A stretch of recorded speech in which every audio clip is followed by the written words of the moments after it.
C'est bon.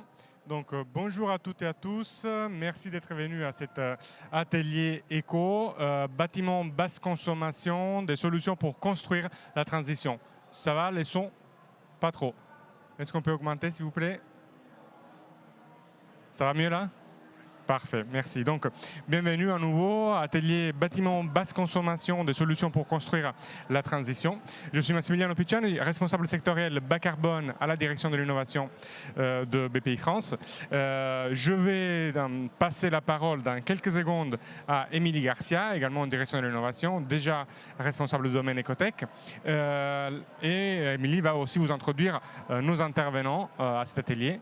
Je souhaitais tout de même, permettez-moi, faire une petite introduction de cadrage un peu de cet atelier, aussi pour lancer les débats.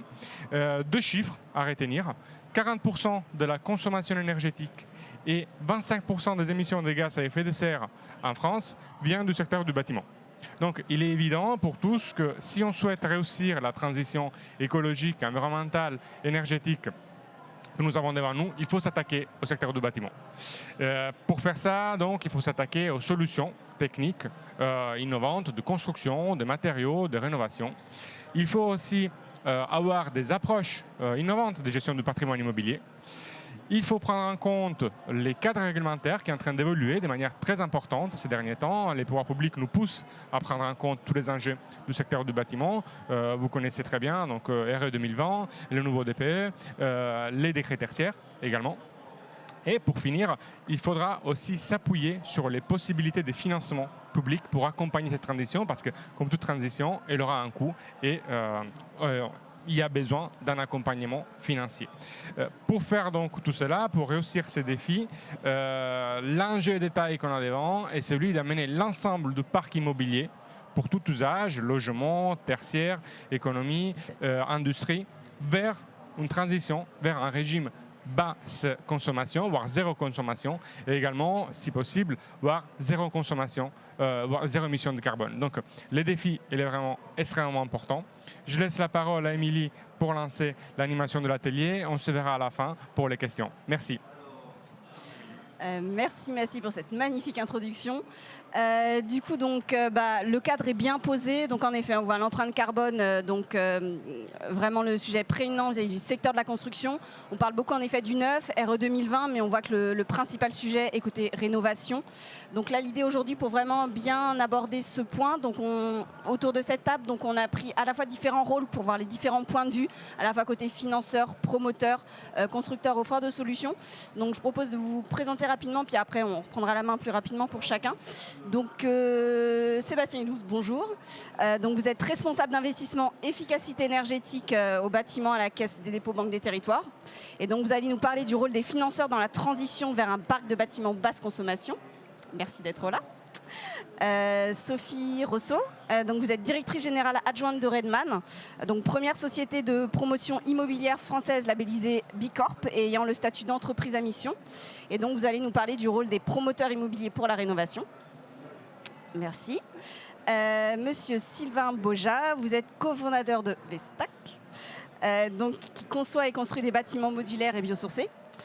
Vous allez nous parler de comment les constructions modulaires et en bois s'inscrivent dans une stratégie bas carbone et avec les freins et enjeux associés. Merci d'être là. Et enfin, Monsieur Brice Fiorentino, donc vous êtes Business Development Marketing Innovation Manager d'Enersense, donc une start-up concevant donc des super isolants thermiques. Et donc vous allez nous parler du positionnement en fait, d'un offreur de solutions innovantes dans le secteur de la construction, particulièrement face aux grands acteurs.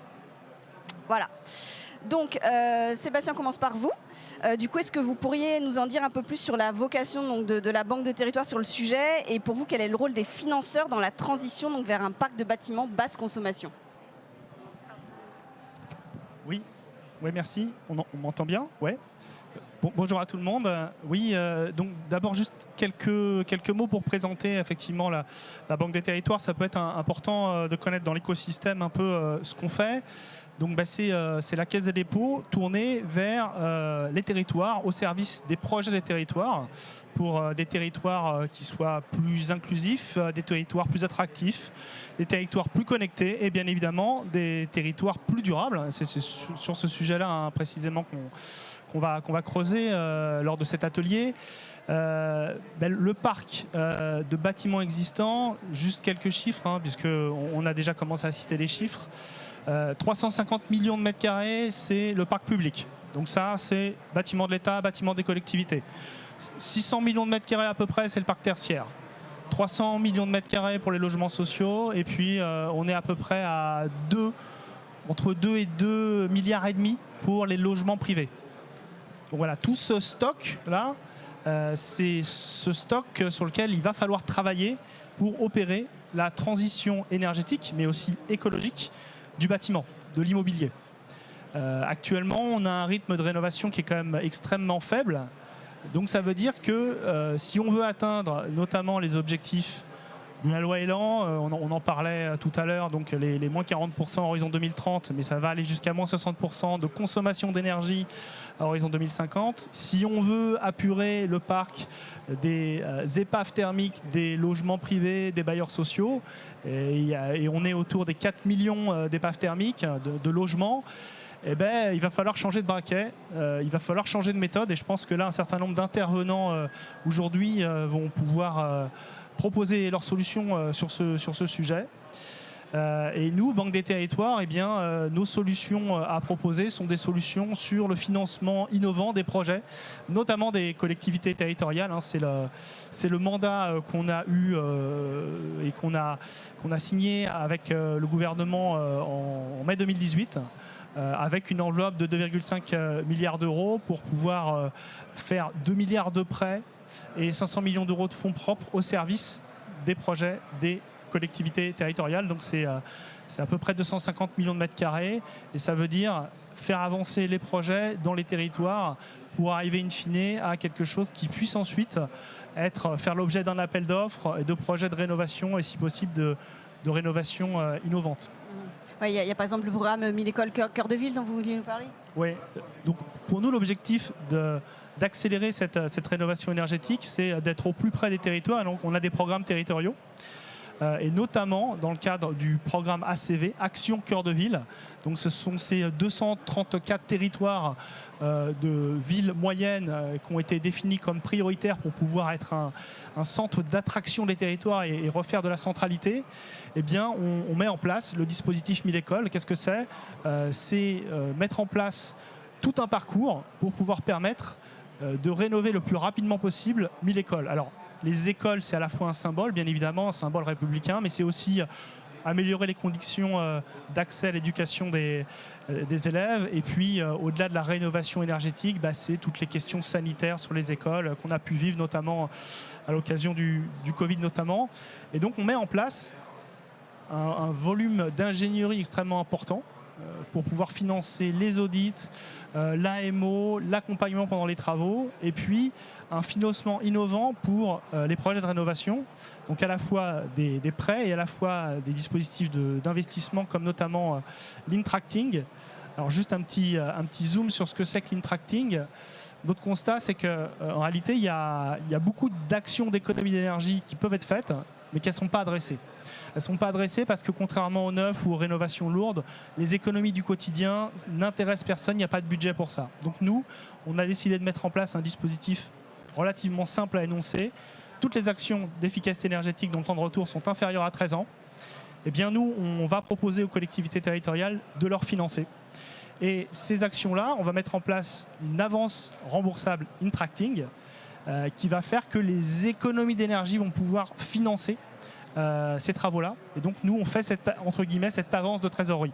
Et ça, on le décline ensuite sur de l'Intracting mutualisé lorsqu'on a besoin de les faire à l'échelle de plus petites communes, puisque bien évidemment, sur des petits projets de 20, 30, 50 000 euros, on ne peut pas adresser ces sujets-là. Donc, on opère une dynamique de mutualisation, ça c'est quelque chose de très intéressant, pour pouvoir adresser ces projets avec ces dispositifs innovants. D'accord. Oui, donc un modèle qui permettra vraiment d'aller dans le bon sens. Merci Sébastien. Donc Sophie, donc Redman, en fait, vous vous présentez comme le promoteur engagé pour une ville bas carbone, dense et résiliente et inclusive, ouverte et faite pour tous. Est-ce que vous pourriez nous présenter rapidement votre entreprise et je sais pas, une de vos principales rénovations emblématiques sur le sujet de la T2E ? Oui, bonjour, merci pour l'invitation. Alors effectivement, Redman, c'est une société indépendante fondée il y a 15 ans maintenant par 2 fondateurs, un à Paris et un à Aix. Alors je précise parce que ça a son importance, parce qu'on n'est pas forcément sur les mêmes problématiques quand on est dans des métropoles, à Paris, en région et dans les cœurs de ville que vous venez de citer. Et notre particularité, c'est d'être un acteur national, donc de vouloir agir sur l'ensemble de ces sujets et de ne pas avoir une réponse qui soit que parisienne ou que métropolitaine, mais aussi adresser cette question de la rénovation dans les territoires, ce qui est un vaste combat. Donc, société indépendante depuis 15 ans, on est labellisé Bicorp, effectivement, on a mis à profit cette fameuse année 2020 pour devenir Bicorp, qui n'est là que pour traduire une intention, c'est-à-dire qu'on travaille pour l'impact, en fait, pour la qualité de nos projets, et on dit souvent les Bicorp, c'est les meilleurs pour le monde, au lieu de vouloir être les meilleurs au monde. Et c'est une façon de retenir, en fait, ce que sont les Bicorp. On est 3700 dans le monde aujourd'hui. On est le seul promoteur en France, mais on espère que d'autres vont le devenir. Et on travaille à ça. On est bien ambassadeur aussi. Et on est entreprise à mission. Et l'idée, c'est de se dire comment... Donc, en étant entreprise à mission, on a intégré dans nos statuts cette question, justement, de l'impact écologique, de l'impact social et des objectifs pour y parvenir. Et un des premiers objectifs qui est inscrit noir sur blanc dans nos statuts, c'est que de manière systématique, nous privilégions la réhabilitation à la démolition-reconstruction. Voilà, c'est un fait, c'est un de nos critères d'engagement. Lorsque des développeurs vont chercher des opérations en promotion, ils doivent nous faire la preuve qu'ils ont étudié la réhabilitation avant de nous proposer une démolition-reconstruction qui est en général le mécanisme classique des promoteurs. Et donc, par exemple, un exemple de réalisation que vous avez effectuée récemment ou pas? Oui, alors à Paris, on est, notamment sur Paris, on a... je dirais 80% de notre chiffre d'affaires, c'est de la réhabilitation. On a fait tout projet, on a fait des projets énormes. Alors, on est connu dans le monde de l'innovation parce qu'on a notamment réalisé la station F, mais qui est une réhabilitation très particulière d'une friche dans le 13e arrondissement pour quelqu'un qui est Xavier Niel. Donc, c'est très particulier, mais c'est vrai que c'est connu dans ce monde-là, donc j'en parle et c'est ce qui fait aussi connaître Redman parce qu'on est très impliqué dans ce monde de l'innovation. On fait des projets de beaucoup plus petite taille. Il y a un projet qui me tient à cœur actuellement. Alors, je touche du bois pour que ça se fasse. Là, on est en train de décider. Ce serait dans une belle rue de Paris du 10e arrondissement et ce serait un des premiers BBCA rénovation. Alors, BBCA, c'est un des labels sur le bâtiment bas carbone. On est très impliqué dans le BBCA et l'ensemble de notre production aujourd'hui neuve, parce qu'on a encore de la production neuve, est labellisée BBCA, mais on est dans les pionniers du BBCA rénovation, qui est encore un autre enjeu, et c'est une transformation de bureaux sur un projet mixte, et ça porte vraiment toutes nos valeurs en termes de mixité d'usage, en termes mais ça présente aussi toutes les complexités de la rénovation. Oui, ce que j'allais dire, c'est un bel enjeu. Merci Sophie. Donc ensuite, Sylvain Vestac. Donc vous êtes spécialisé, donc comme on le disait, du coup, dans la conception et la construction de bâtiments modulaires en matériaux biosourcés. Vous mettez en avant, donc en fait, 3 fois moins de carbone, 2 fois plus rapide à construire, avec 0 coût additionnel. C'est une formule magique? Alors c'est une formule magique pour les promoteurs, je pense en premier lieu. Et effectivement, ce que fait Sophie est admirable. Je pense que tous les promoteurs n'y sont pas encore, mais s'y mettent progressivement à la construction bas carbone. On les retrouve un peu pris entre le marteau et l'enclume aujourd'hui. Ils ont effectivement un impératif sociétal et environnemental. Ils y arrivent soit par conviction, et on parlait effectivement de l'empreinte Massimiliano des 40% de gaz à effet de serre du secteur du bâtiment. Il faut avoir en tête que le ciment à lui seul, c'est 8% des émissions de CO2 mondiales, pour voir où sont les leviers dans les 40%. Ils y arrivent également par conviction pour certains, c'est le cas de Redman. Ils y arrivent également parce qu'ils se rendent compte qu'il faut arriver à réconcilier l'environnement, mais également la maîtrise des coûts. Et c'est la partie sociétale du sujet. Construire mieux, mais pas pour autant construire plus cher. Il faut trouver des leviers pour absorber ces surcoûts. Aujourd'hui, le budget des ménages qui est alloué au logement, c'est à peu près 30% pour les ménages de la classe moyenne.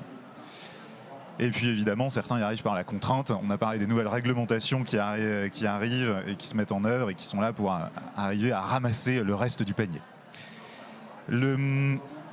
Le sujet central, à mon avis, c'est effectivement de trouver les leviers technologiques qui permettent de réconcilier le respect de l'environnement et la maîtrise des coûts. Ça nécessite pas mal d'ambition, mais c'est pour ça qu'on est tous autour de la table et que vous êtes là également. un des premiers besoins fondamentaux de l'homme, c'est son logement, avoir un toit. On parlait de conquête aujourd'hui, ce matin, dans le cadre de Big. Conquérir son foyer, son logement, c'est un des premiers besoins qu'on a. Et aujourd'hui, pour arriver à avoir un logement plus respectueux de l'environnement, ce qui est une aspiration de plus de 67% des jeunes de moins de 35 ans aujourd'hui, il faut jouer sur des leviers de conception et des leviers de fabrication. C'est notre conviction. Et ces leviers, ce sont de la digitalisation de la conception, qui permet d'accélérer, de fiabiliser le processus de conception, et probablement l'industrialisation de la fabrication, qui permet d'une part de générer des gains de productivité, on parle à peu près de 30% de gains de productivité grâce à la fabrication hors site, et puis qui permettent également d'intégrer des matériaux plus respectueux de l'environnement, que ce soit des matériaux comme du bois ou des matériaux biosourcés, ce qu'on fait chez Vestac lorsqu'on fabrique nos panneaux de modules à destination des immeubles résidentiels, ou de la ouate de cellulose, etc., qui permettent de baisser l'empreinte carbone du bâtiment lors de sa construction, mais également d'améliorer son empreinte pendant l'ensemble du cycle de vie, et notamment grâce à une efficacité énergétique un peu meilleure. Oui, donc en effet, on voit les grandes tendances en effet, donc de conception digitalisée, tout ce qui va être du hors-site qui permet en effet d'utiliser du coup de nouveaux matériaux. Et ça permet du coup de faire la transition en effet avec Enersense. Votre société donc Enersense a été créée en 2010 et donc vous êtes spécialisé dans les matériaux et produits haute performance pour l'efficacité énergétique et la durabilité pour les bâtiments et l'industrie. Est-ce que vous pourriez en quelques mots du coup nous présenter votre start-up et vos produits emblématiques que vous proposez pour les bâtiments? Sans problème, et en tout cas merci déjà pour l'invitation pour BPI France. Enersense est une société qui a été créée en 2010, comme vous l'avez précisé. Depuis 2010, on a beaucoup travaillé sur la recherche et développement, sur nos nouveaux produits. On a passé quasiment 8 années à développer des gammes de matériaux isolants pour le bâtiment. Donc ils se trouvent sous la forme d'additifs thermoisolants qui peuvent être mélangés à des enduits, à des peintures qui sont projetables sur le bâtiment et qui vont créer une enveloppe thermique et isolante. Et en parallèle, on développe aujourd'hui un nouveau produit qui va remplacer en fait la laine de roche, la laine de verre, par un matériau qui est 3 fois plus performant. Donc à terme, une fois appliqué, il sera 3 fois plus fin ou 3 fois plus isolant. Donc cette société, elle a pour but d'apporter donc des solutions innovantes au bâtiment et en tant que start-up aujourd'hui, on bénéficie d'aides très importantes, notamment venant de la BPI ou d'autres financeurs qui sont cruciales aujourd'hui pour des start-up comme les nôtres, surtout en France, vis-à-vis du marché du bâtiment. Vous aviez des projets européens aussi auxquels vous vouliez parler? Notamment des projets européens qui ont été aussi financés par l'Europe, comme vous le dites, et en partie par la France, bien entendu. Ces projets européens, en fait, pour une start-up comme la nôtre, sont cruciaux. Ils permettent de développer nos nouveaux produits, nos nouvelles technologies, de réaliser un transfert en fait, du laboratoire à la production industrielle, et de bénéficier d'aides, notamment européennes, pour trouver les solutions de demain et les apporter sur le marché grâce à ce type de financement. On parlera tout à l'heure du coup du positionnement fort de solutions par rapport aux grands acteurs dans le secteur.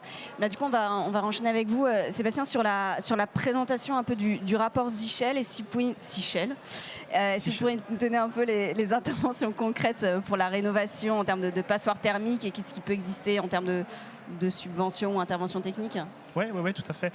Alors, en fait, Olivier Sichel, qui est le directeur général de la Banque des Territoires, a été sollicité fin décembre dernier par Emmanuel Vargon et Bruno Le Maire pour réfléchir à la manière d'accélérer la rénovation ce qu'on appelle les épaves thermiques. Ces 4 millions de logements là, qui doivent être rénovés en priorité parce qu'ils consomment beaucoup, ils sont très fortement émetteurs en CO2, mais c'est aussi des logements qui sont souvent inconfortables. Ça peut entraîner aussi des pathologies sur la qualité de l'air. Bref, c'est vraiment la priorité de traiter ces logements-là. Et quand on est sur des logements de particuliers, on parlait tout à l'heure des freins, il y a énormément de freins. Le parcours pour un particulier, pour rénover son logement, et peut-être certains d'entre vous l'avaient fait, ou en tout cas avaient essayé, c'est vraiment extrêmement complexe.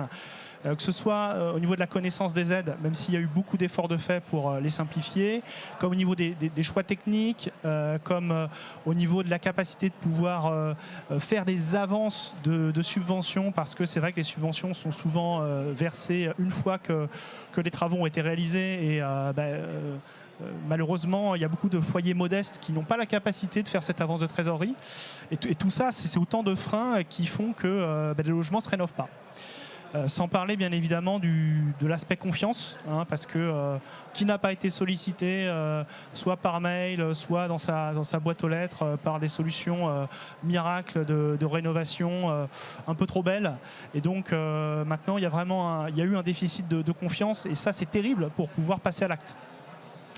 Donc du coup, on a été sollicité, on s'est appuyé d'un certain nombre de tout l'écosystème en fait, de la rénovation des logements au niveau des institutions, au niveau des acteurs privés.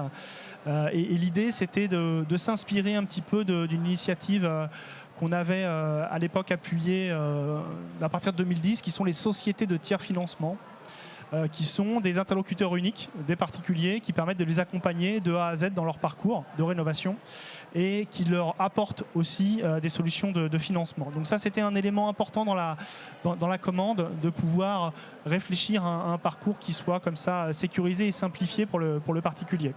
Donc on a fait 3 propositions qui ont été reprises. La première, c'est effectivement d'introduire la notion d'accompagnateur. Quand on est un foyer, qu'on a conquis son logement, comme vous dites, mais que malheureusement ce logement est encore très, très coûteux, à la fois sur les charges énergétiques et puis même sur les charges d'entretien, on ne veut pas se planter. On ne veut pas mettre 30 000, 40 000 euros comme ça en l'air et à la fin avoir quelque chose qui ne soit pas performant. Et donc on a besoin d'être accompagné. Donc le premier point, ça a été de définir ce qu'était un accompagnateur qu'on a appelé mon accompagnateur Rénov', qui va faire vraiment ce travail d'accompagnement sur le plan technique, sur le plan de mettre en place le plan de financement qui comprend aussi les subventions et qui va comme ça sécuriser le ménage dans l'ensemble de son parcours. La deuxième proposition qu'on a faite, c'est de mettre en place une plateforme informatique quelque part qui va relier l'ensemble des acteurs intervenants dans l'écosystème de la rénovation des logements privés.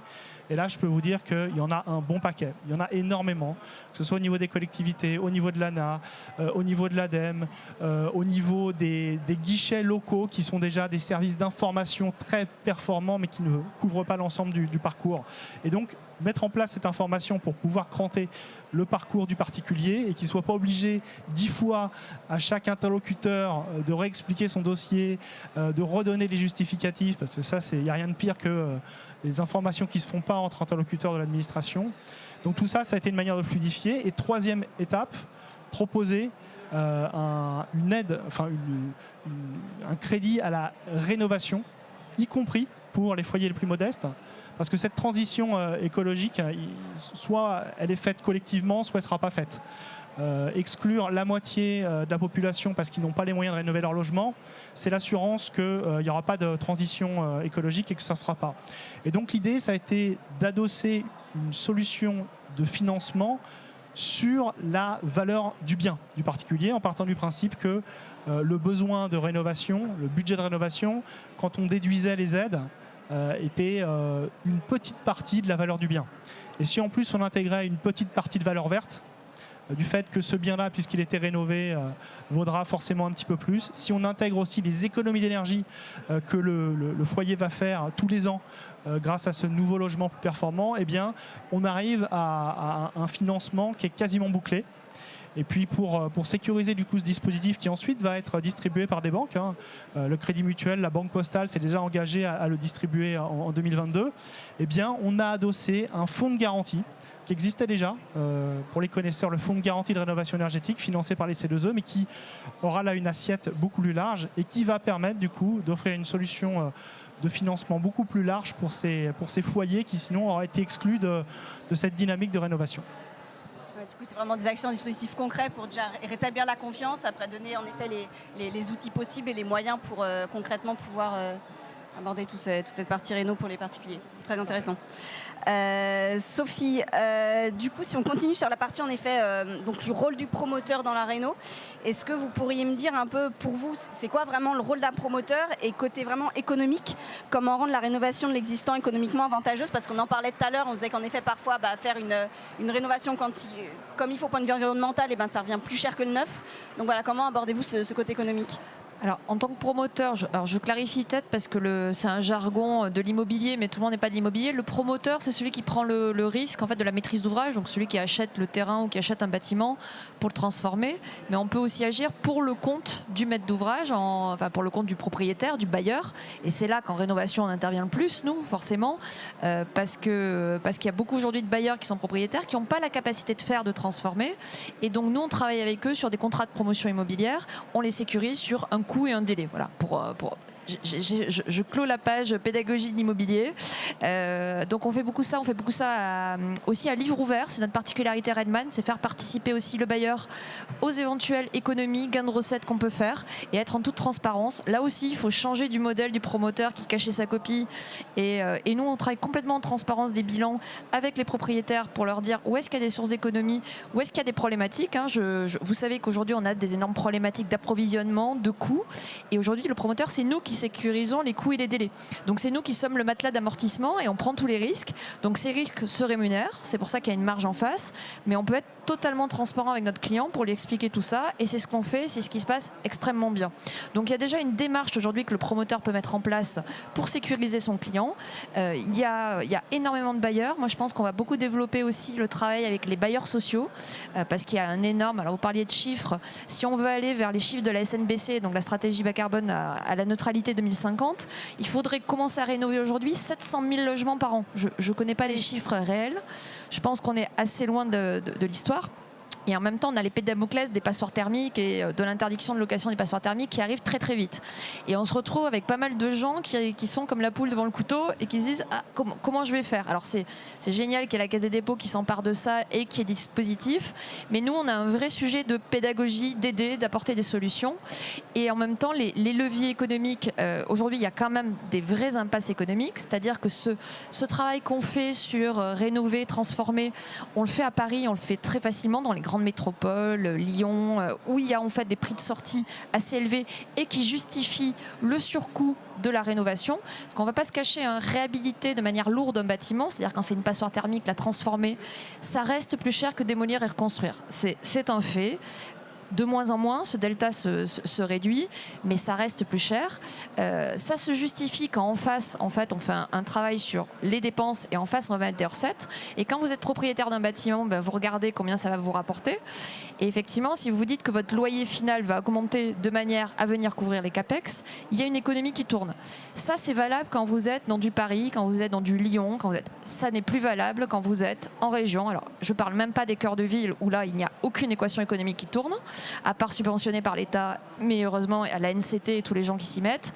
Mais même dans des villes comme des énormes métropoles comme Marseille, je vais faire un petit calcul économique bête et méchant, parce qu'on est beaucoup sur le tertiaire, on fait tout produit. Sur le tertiaire aujourd'hui, vous rénovez un bâtiment, tout simplement, vous lui mettez un coup de peinture, c'est un bâtiment DE, donc qui va passer entre les gouttes, qui est vraiment pas formidable, mais qui va passer entre les gouttes. Vous lui mettez un coup de peinture moquette, vous le relouez à 180 € du mètre carré. Vous faites une très belle réhabilitation, vous le remettez au niveau A. Vous vous assurez que justement vous allez rentrer dans la SNBC. Bon, vous allez faire un capex énorme pour le relouer à 210 €, 220 €. Vous avez un delta de loyer et vous capitalisez ça au taux, même si on a des taux extrêmement bas. Aujourd'hui, vous ne couvrez absolument pas. Donc, si vous êtes bête et méchant, vous regardez le sujet comme ça, vous en déduisez que soit vous le rénovez, vous le mettez sur le marché, parce qu'il y a toujours des gens pour louer aujourd'hui, des immeubles de bureaux, soit vous le démolissez, vous le reconstruisez. Et tant que ce modèle économique perdure, pourquoi il perdure?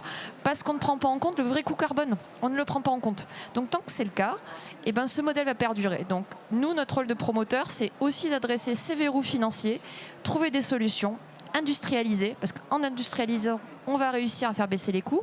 Là, on travaille sur des solutions de hors-site modulaire bois pour de la rénovation. Et on travaille verrou par verrou dans le bilan pour trouver des solutions, aller chercher des recettes complémentaires, des aides, diminuer les dépenses. Et puis, je pense, et là, j'ouvre peut-être une porte, il y a peut-être un sujet. c'est qu'au lieu d'ajouter de la matière, on pourrait aussi en réduire. Je m'explique. Aujourd'hui, on a un lot de gens du CSTB et autres, des assurances, tout le monde qui essaye de faire ceinture bretelle sur ces questions-là, lorsqu'on rénove en fait pour s'assurer de la qualité du bâtiment, et donc on est obligé de mettre des quantités de matière, de béton, mais de bois, pour s'assurer de la structure. C'est une gabégie, on met ceinture bretelle. Donc aujourd'hui, peut-être qu'il y a une réflexion, ce serait d'enlever de la matière plutôt que d'en rajouter, et qui pourrait être une des pistes aussi. Oui, merci Sophie. Du coup, en effet, donc industrialisation, bonne transition. Oui, donc et merci en effet d'avoir rappelé cette vision de promoteur, chaîne de valeur. C'est vrai que c'était, je pense, utile. Parce que donc chaîne de valeur très fragmentée, spécifique au secteur de la construction. Et justement, donc pour votre partie côté, donc on parle, comme on a dit, conception de digitalité, hors site du bois. En gros, c'est la position en fait du constructeur dans sa chaîne de valeur pour passer du coup hors site, et ensuite tout ce qui est verrou technique institutionnel. Vous pourriez nous en dire un peu plus ? C'est une bonne question, parce qu'effectivement, les verrous financiers sont très liés aux verrous technologiques qu'on peut voir. Et aujourd'hui, on porte le poids, je dirais, de l'héritage de 10 décennies en fait, de travail où on séparait les phases de conception et de réalisation des projets. On a, il faut l'imaginer pour ceux qui ne traitent pas au quotidien d'opérations immobilières, on a un architecte qui donne un très beau coup de crayon, qui va concevoir l'enveloppe du bâtiment, des bureaux d'études qui vont, eux, vérifier leur résistance structurelle, prendre en compte toutes les diverses préconisations réglementaires qui s'appliquent au secteur du bâtiment, faire leur propre maquette, leurs propres calculs. Et puis derrière, une fois que tout ça aura été préparé, on aura une entreprise de construction comme Vestac qui va venir et récupérer le bébé pour pouvoir faire des plans d'exécution et se rendre compte que ce qui a été conçu correspond pas à ce qu'ils peuvent faire. Aujourd'hui, cet éclatement est très préjudiciable à l'efficacité des projets de construction. Il faut changer, à notre avis, la manière dont on envisage le processus de conception et de réalisation, et réintégrer verticalement les phases de conception architecturale, études structurelles et réalisation du bâti. Et ça, on y arrive aujourd'hui en changeant d'attitude, mais également grâce aux outils digitaux. On a dû développer, nous, notre propre outil digital de conception, mais qui permet derrière, comme un peu un plugin IKEA, de décomposer un bâtiment en somme de parties et puis ensuite d'avoir des instructions pour le produire. Et c'est ça l'enjeu aujourd'hui, je pense, en termes de chaîne de valeur verticale. Et puis évidemment, on parlait d'industrialisation. L'autre problème, le pendant de cela, c'est l'éclatement horizontal dans le secteur de la construction, avec une grande variété de corps d'État qui interviennent sur un chantier de manière non coordonnée, et où là, effectivement, on est plutôt dans un monde artisanal que dans un monde industriel. Il faut changer effectivement également de paradigme à ce niveau-là, et c'est ce que permet le hors-site. Je parlais de 30% d'économie à peu près grâce au hors-site. Ça vous semble tous évident. Si vous allez voir un chantier de construction dans la rue, que vous voyez les artisans qui s'attendent les uns les autres, qui vont chercher les matériaux qui leur manquent, on se dit bien qu'il y a quelque chose à améliorer de ce point de vue-là. Ça, c'est pour les leviers technologiques. Je pense, pour rebondir sur un point dont parlait Brice, il y a effectivement également des leviers institutionnels et réglementaires. On est dans un secteur qui est effectivement très imprégné de réglementation. La R&D est longue à faire accepter. Il faut avoir ça en tête. Il y a des sociétés qui finalement, du coup, s'inscrivent dans des processus qui existent et les adaptent, les assemblent de manière innovante. C'est notre cas, parce qu'on s'est dit qu'on n'allait pas prendre les 8 ans de recherche et développement qu'il a eu le courage de prendre. Mais il faut également, je pense, avoir une vraie impulsion et un changement d'état d'esprit du côté de la réglementation, pouvoir plus facilement et de manière moins coûteuse développer des systèmes constructifs plus innovants, les tester et favoriser leur adoption à plus grande échelle. Et puis ça va jusqu'au niveau des pouvoirs publics, parce qu'effectivement, il y a bien entendu des réglementations qui sont mises en place très vertueuses pour favoriser la construction durable. On se rend compte que le diable se cache dans les détails, notamment au niveau des plans locaux d'urbanisme, par exemple, qui parfois font peser des contraintes assez contradictoires avec les ambitions de construction bas carbone. Et donc là, on a encore un cran à passer pour pouvoir faire remonter les problèmes opérationnels que nous, constructeurs, les promoteurs rencontrent dans la réalisation d'opérations vertueuses. coup, je me permets une question qu'on n'avait pas préparée, mais qui me vient. Parce qu'en effet, on parle de verrou technique et institutionnel. Est-ce qu'il n'y a pas aussi un peu d'un souci de verrou en termes de compétences? Parce que du coup, on change un peu le métier, on passe à la conception digitalisée, on passe à diversité, on va être sur l'industrialisation. Donc du coup, les compétences qui avant étaient sur le chantier, qui va plutôt être en amont. Est-ce que, je sais pas, en termes d'embauche, enfin en termes de compétences, il y a un sujet là-dessus pour vous ou pas?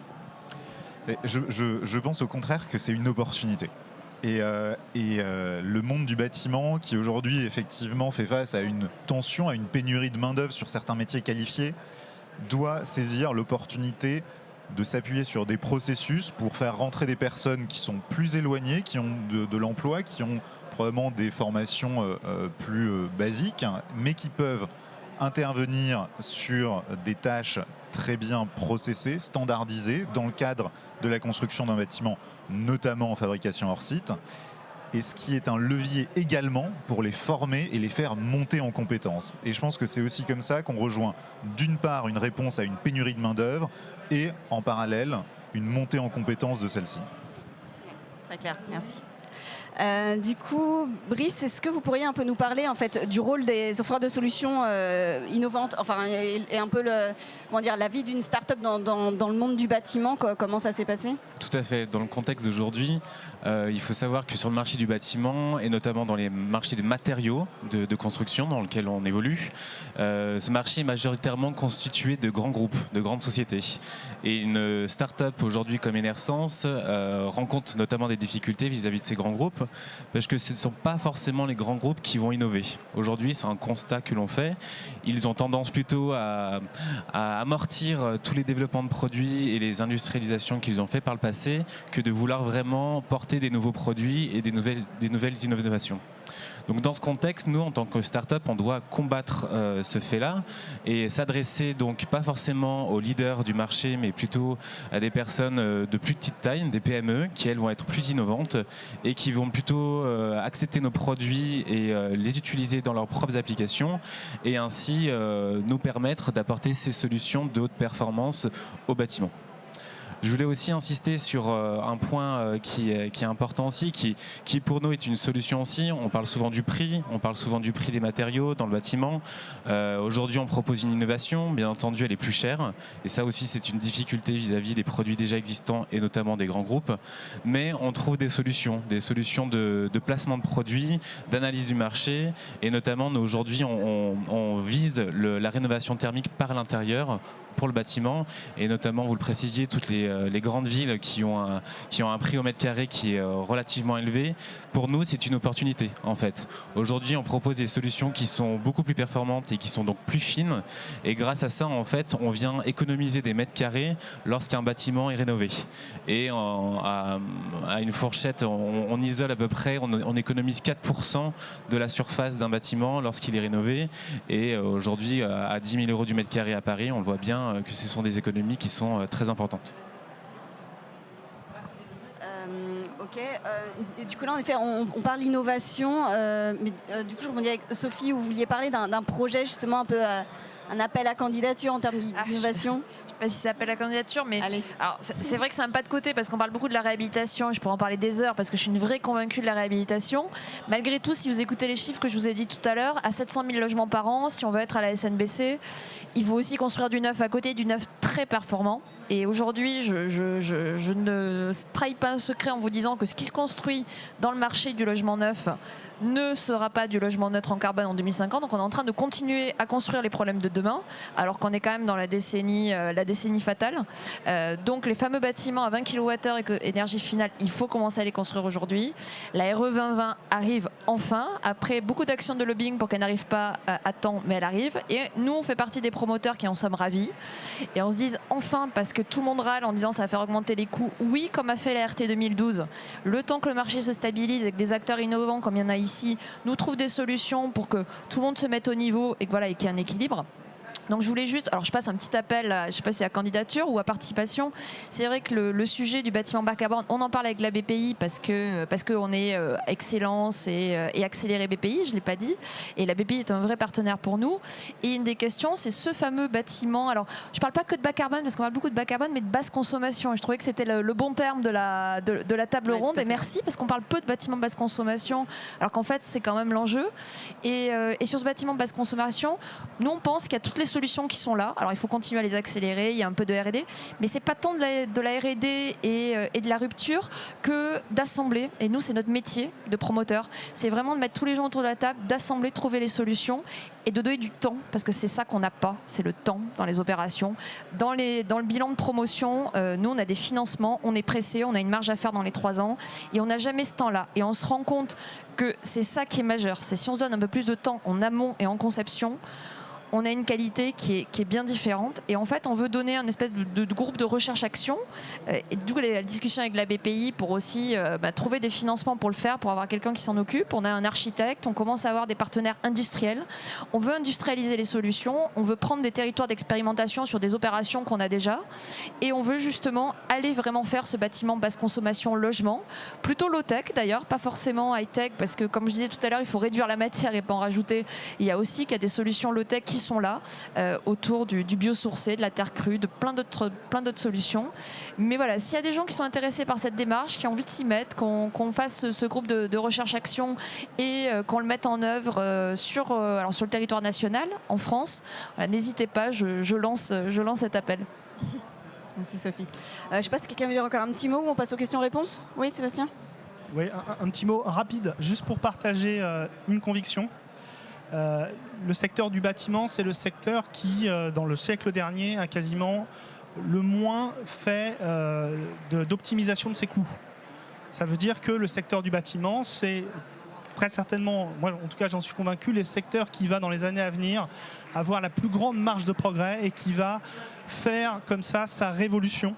La révolution d'un secteur, ça se fait comment ? Ça se fait sous la pression, sous la pression de réglementation, sous la pression d'une contrainte écologique. Et on voit bien là aujourd'hui dans cet atelier l'alignement qu'on a et l'envie de pouvoir comme ça faire cette révolution dans ce secteur dont on voit bien maintenant, dont on commence à identifier élément par élément les différentes marges de progrès qu'on a. Et quand toutes ces marges de progrès seront assemblées, quand les maîtres d'ouvrage auront commencé à comprendre que c'est dans leur intérêt et que cette transformation-là, elle va accélérer tout ça, moi je suis convaincu qu'on aura un gain phénoménal et que ce secteur-là va opérer sa révolution.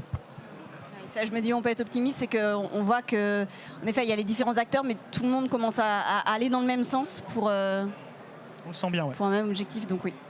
Je propose de passer aux questions-réponses, si ça vous va. Je te laisse prendre, c'est toi, Massi. Oui, donc merci beaucoup pour cet échange très très riche et très dense. Place aux questions du public. Je vois qu'on a réussi à capter l'attention des inscrits, mais aussi des personnes qui se sont rapprochées de l'atelier. Donc soyez pas timides, n'hésitez pas. Juste une question. Il faut venir ici pour poser des questions. Donc allez-y si vous en avez. Oui. Mais... Attendez, venez ici s'il vous plaît. Non, ça ne nous intéresse pas, merci. Non, merci. Non, merci. Merci. J'ai aussi une télévision. Merci beaucoup. Est-ce qu'il y aurait une autre question pour... Est-ce qu'il y a d'autres questions? Peut-être une en ligne pour commencer, sinon Massi, alors, en ligne, il n'y en a pas, mais du coup, c'est moi qui pose la question. Allez, vas-y. On a parlé beaucoup de rénovation des logements. On a parlé beaucoup de logements, on est bien conscient du fait que c'est une priorité, mais rénovation pour les tertiaires, rénovation pour les activités économiques, pour les activités comme les hôpitaux, pour les activités comme les gares, les aéroports, quelles sont les solutions qu'on peut envisager? C'est une question que je pose à l'ensemble des intervenants.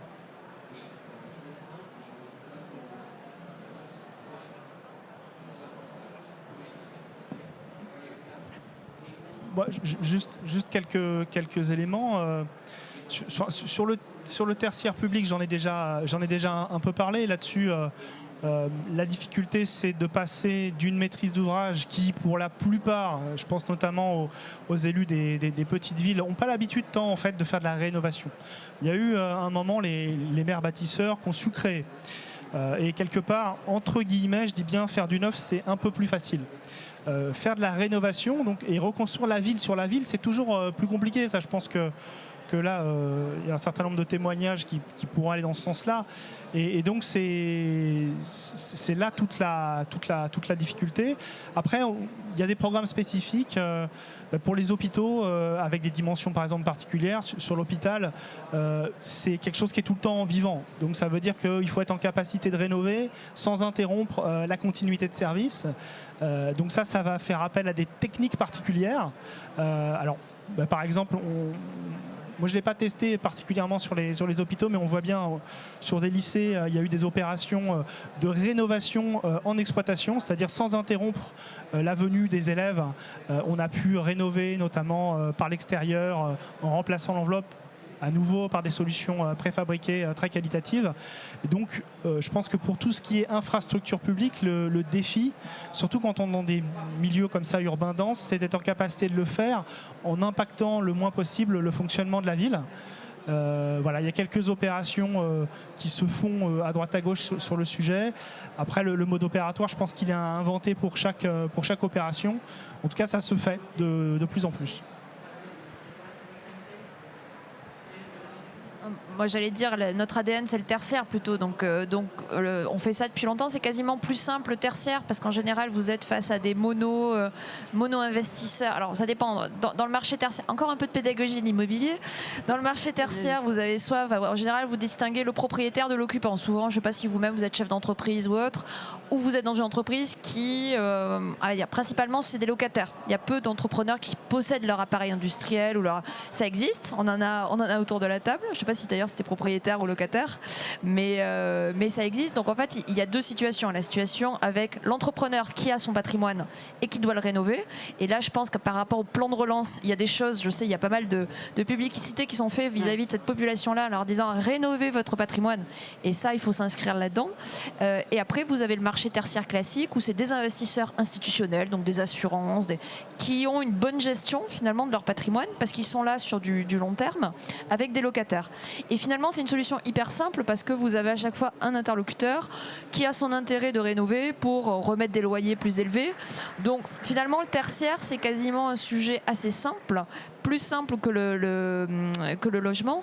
Et là où ça commence à se complexifier, d'ailleurs que ce soit en tertiaire ou en logement, c'est dès qu'on fait face à la copropriété et face à une multitude de propriétaires qui doivent se mettre d'accord, et là, ça devient réellement complexe. Le sujet des copropriétés. D'autres questions? C'est qu'on a été super limpide et clair, il y a zéro question. Oui. Je vous en prie de venir ici. David.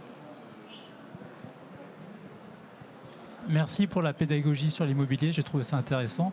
Moi, je viens de l'automobile, donc en fait, j'ai une question sur la structuration de la filière. Dans l'automobile, il y a une plateforme de la filière automobile. Question, est-ce qu'il y a ce type de structuration sur le bâtiment ou est-ce qu'il y a des projets en cours de structuration entre les différents acteurs de la filière? Merci. Pardon. Alors moi, question pédagogie automobile, c'est quoi la plateforme? Elle correspond à quoi exactement? C'est des acteurs sur quelle thématique ou... En fait, c'est une plateforme qui réunit l'ensemble des intervenants économiques. Ça va du gros constructeur aux gens qui font la prévente, aux petits sous-traitants. Donc c'est vraiment pour structurer des projets qui concernent l'ensemble d'une filière.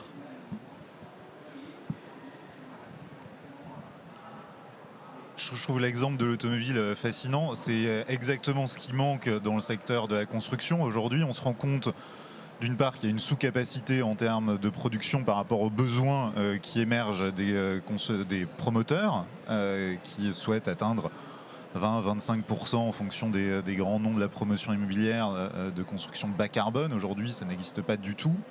Et donc, il est nécessaire de structurer une filière qui aujourd'hui est éclatée entre un grand nombre d'intervenants, souvent chacun spécialisé sur un corps de métier. Qui du charpentier fabricant de panneaux de murs au Saturbois, qui de l'électricien, etc. Cette structuration, pour moi, elle doit venir d'une part d'une impulsion en termes de processus, c'est-à-dire de se dire qui arrive à intégrer ça et à jouer le rôle de plateforme dont vous parliez, monsieur. C'est peut-être le promoteur, c'est peut-être un constructeur intégré qui va jouer le rôle d'assembleur, comme on a pu avoir des Airbus qui ont joué le rôle d'assembleur de plusieurs corps de métier au sein de leur site. Mais en plus du processus, ça nécessite une accélération de l'adoption d'outils digitaux. Et c'est là où je pense que le levier technologique va aider l'industrie de la construction à se structurer comme une plateforme, parce que certains acteurs vont émerger par le haut de la chaîne, que ce soit vraiment le constructeur intégré, le promoteur, et pouvoir être en mesure de donner des instructions précises selon un référentiel commun aux différents acteurs de la chaîne de valeur. Et c'est ça qui manque aujourd'hui, c'est ça qu'on a réussi à faire dans l'industrie aéronautique avec des systèmes comme ceux développés par Dassault Aviation, Katia, etc., qui derrière ont infusé sur l'ensemble de la chaîne de valeur. Et je pense que c'est le mouvement de fond auquel on assiste aujourd'hui. C'est vrai que pour compléter, en effet, maquette numérique, outils digitaux, tout à fait, et aussi sur la manière de travailler, la méthode du collaborative, du coup réussir à faire travailler de manière collaborative tout le monde ensemble. Du coup, moi j'ai une question. Ouais, j'ai une question. Ouais, il y en avait une. Alors vas-y. Une question pour Monsieur Ilouz concernant la rénovation des 1000 écoles dont vous avez parlé tout à l'heure. Je voulais savoir quel était l'état d'avancement de ce projet-là. Sachant qu'il y a des dizaines de milliers d'écoles en France, donc est-ce que c'est un projet pour voir un peu ce que vous pouvez faire pour le reste ou voilà. C'est un projet d'accélération. C'est un projet qui vise à accélérer des constats qui sont déjà faits sur certaines écoles qui ont besoin d'être rénovées, mais sur lesquels on s'est aperçu que beaucoup de collectivités ne savaient pas forcément quel mode opératoire adopter. C'est-à-dire qu'en fait, quand on parle de rénovation énergétique, ça on ne l'a pas dit, mais la rénovation, elle est rarement que énergétique. On va s'intéresser à plein de sujets. On va s'intéresser à la qualité d'usage, on va s'intéresser à la performance fonctionnelle. Une école, la plupart des écoles, elles ont été construites avant 1945. Est-ce qu'on enseigne de la même manière qu'à l'époque? J'en suis pas convaincu. Donc est-ce que c'est la même école qu'il faut juste isoler? Je pense pas. Il faut repenser l'école parce qu'on enseigne de manières différentes.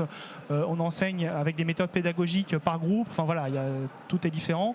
Et donc quelque part, l'idée sur l'école, c'est d'intégrer l'ensemble de ces problématiques et de faire accélérer ces projets et d'accompagner au mieux ces communes et ces élus et ces responsables territoriaux de manière à ensuite pouvoir inspirer les autres et faire prendre conscience qu'ils sont en capacité de faire d'excellents projets pour peu qu'on les aide un petit peu.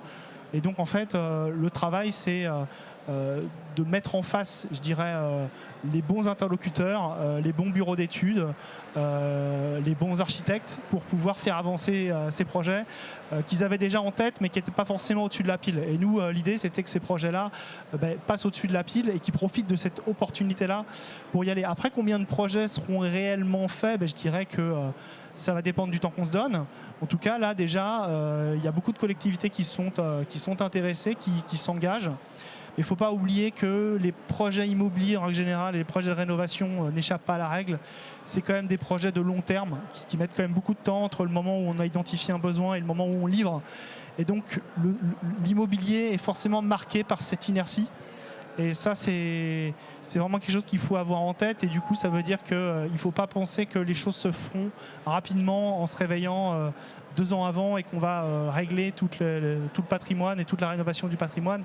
C'est vraiment marqué par une inertie extrêmement importante et je dirais par un autre frein qu'on n'a pas mentionné là, mais qui est extrêmement, enfin moi que je trouve très important, c'est le frein psychologique de la confiance et d'avoir la certitude que le projet qu'on va faire va être mené à bien. Pour beaucoup d'élus, c'est un enjeu extrêmement important. Dans des villes de taille moyenne et de petite taille, c'est quasiment le projet d'un mandat à rénover des écoles.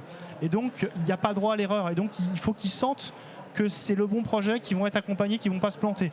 Alors si en plus on leur dit qu'il faut être innovant, là il faut vraiment les accompagner.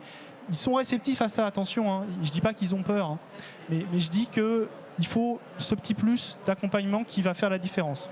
Quand ils savent qu'il y a ce petit plus, quand ils savent qu'on est derrière eux et qu'on va les aider, les plus motivés, ils y vont, il n'y a pas de problème. Et ensuite, c'est les autres élus qui s'inspirent de ces réussites-là. Et ensuite, ça démarre. Voilà. C'est comme ça que je résumerai la dynamique qu'on essaie d'installer. Une toute dernière question en ligne. Pensez-vous que l'hydrogène décarboné peut être une solution pour la chaleur zéro émission des bâtiments tertiaires et logements collectifs? Donc là, on parle plutôt de chauffage, mécanisme et technologie de chauffage plutôt que d'isolation thermique. J'ai pas entendu le début de la question, je suis désolée, Massimiliano. Pensez-vous que l'hydrogène décarboné peut être une solution pour la chaleur zéro émission des bâtiments? Oula, la valise RTL. Non, l'hydrogène décarboné. Oui, alors je pense qu'avant de parler d'hydrogène, on va déjà essayer de se trouver des... Non mais je suis très bien. Hier encore, Léonard faisait une très belle table ronde sur l'hydrogène avec des projets à 2035 où il faudra, je pense, beaucoup plus de carbone à investir maintenant et d'investissement que tout ce qu'on va économiser après. Donc c'est formidable l'hydrogène et tant mieux si ça sort. Mais alors c'est une réponse très personnelle et sans doute pas assez experte. Hein, donc je suis prête à changer de solution s'il y a des spécialistes de l'hydrogène qui me tombent dessus. Mais voilà, mais aujourd'hui on ne parie pas tout nous sur l'hydrogène, on est plutôt sur des solutions concrètes qui existent là maintenant. Merci beaucoup. Émilie, tu as une question? On a le temps ou pas? Ouais. C'était plus sur la partie matériaux, approvisionnement des matériaux. Est-ce qu'il y a un sujet là-dessus? Et après, je ne sais pas si on aura le temps.